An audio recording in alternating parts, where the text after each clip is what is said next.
राज ठाकरे हिंदीच्या सक्तीवर प्रचंड आक्रमक. हिंदी शिकवून दाखवण्याचं सरकारला आव्हान. सर्व शाळांच्या मुख्याध्यापकांना पत्र लिहिलं. इंग्रजीचा पुरस्कार मग हिंदीचा तिरस्कार का? नव्या GR अनुसार तिसरी भाषा भारतीय भाषा असावी, हिंदी अनिवार्य नाही. मनसेच्या हिंदी सक्तीच्या विरोधानंतर फडणवीसांनी त्रिभाषेचा फॉर्म्युला उलगडून सांगितला.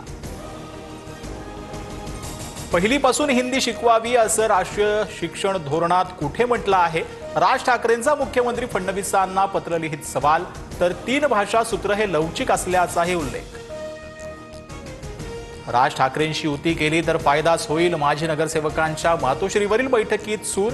सर्वांना विश्वासात घेऊनच निर्णय घेणार, उद्धव ठाकरेंचा शब्द. उद्या शिवसेनेच्या वर्धापन दिन कार्यक्रमात उद्धव ठाकरे सर्व भूमिका स्पष्ट करतील. ठाकरे बंधू महाराष्ट्राचा हिताचे निर्णय घेतील. संजय राऊतांकडून विश्वास व्यक्त.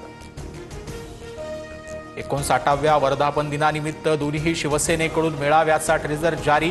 उद्या शमुकानंद सभागृहात उद्धव ठाकरेंचा तर वरळीमधील डोममध्ये एकनाथ शिंदेंचा मेळावा होणार. मंत्री भरत गोगावले अघोरी पूजेनं पुन्हा वादात.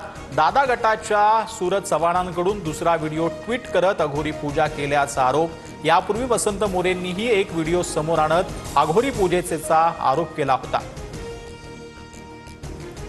जेजुरी मोरगाव रस्त्यावर कार आणि टेम्पोचा भीषण अपघात. दुर्घटनेत 8 जणांचा दुर्दैवी मृत्यू तर 2 मुलांसह 5 जण जखमी. हॉटेल मध्ये जे आहे ते टेम्पोमधील साहित्य उतरवण्याचं काम सुरू असताना अपघात.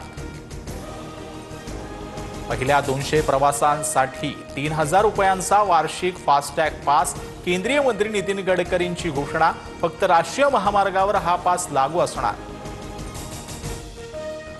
संत तुकारामांच्या पालखीचं पंढरीच्या दिशेनं प्रस्थान. मुख्यमंत्र्यांच्या हस्ते पादुका पूजन. देहूत वारकऱ्यांचा मेळा.